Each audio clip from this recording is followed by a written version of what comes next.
আসসালামু আলাইকুম প্রিয়দিনী ভাই ও বোনের আমার আজকের এই ভিডিওতে আলোচনা করব দরুদ শরীফ পড়ার ফজিলত কি। দরুদ শরীফ পড়া খুবই গুরুত্বপূর্ণ আমল। কোরআন ও হাদিসে এর অনেক ফজিলত ও উপকারিতা বর্ণনা করা হয়েছে। এর গুরুত্বপূর্ণ ফজিলত তুলে ধরা হলো। 1 নম্বর ফজিলত, রাসূল সাল্লাল্লাহু আলাইহি সাল্লামের প্রতি ভালোবাসা ও আনুগত্য প্রকাশ হয়। দরুদ শরীফ হলো নবীজির প্রতি আমাদের সালাম ও দোয়া।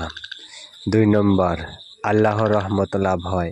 হাদিসে এসেছে, যে ব্যক্তি একবার দরুদ পড়ে আল্লাহ তার উপর 10 বার রহমত নাজিল করেন। সুবহানাল্লাহ।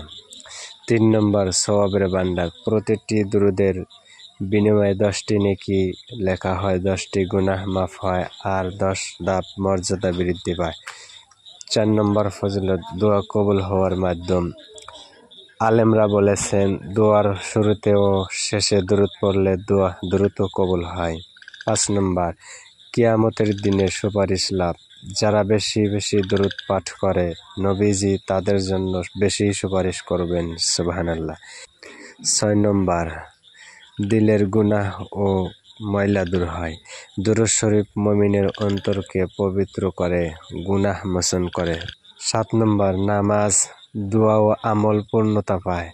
দরুদ ছাড়া দোয়া ও আমল অসম্পূর্ণ থাকে। 8 নম্বর, ফেরেশতারা রহমতের দোয়া করে। যে ব্যক্তি দরুদ পড়ে তার জন্য ফেরেশতারা দোয়া করে। সুবহানাল্লাহ। তাই প্রতিদিন বেশি বেশি করে আমাদের জন্য দরুদ শরীফ পড়া উচিত, বিশেষ করে জুমার দিন। প্রিয়দিনী ভাই বোনেরা আমার, এরকম গুরুত্বপূর্ণ ভিডিও পেতে চাইলে আপনারা অবশ্যই চ্যানেলটি সাবস্ক্রাইব করে আমার পাশে থাকবেন। আপনারা সবাই ভালো থাকবেন, সুস্থ থাকবেন। আসসালামু আলাইকুম।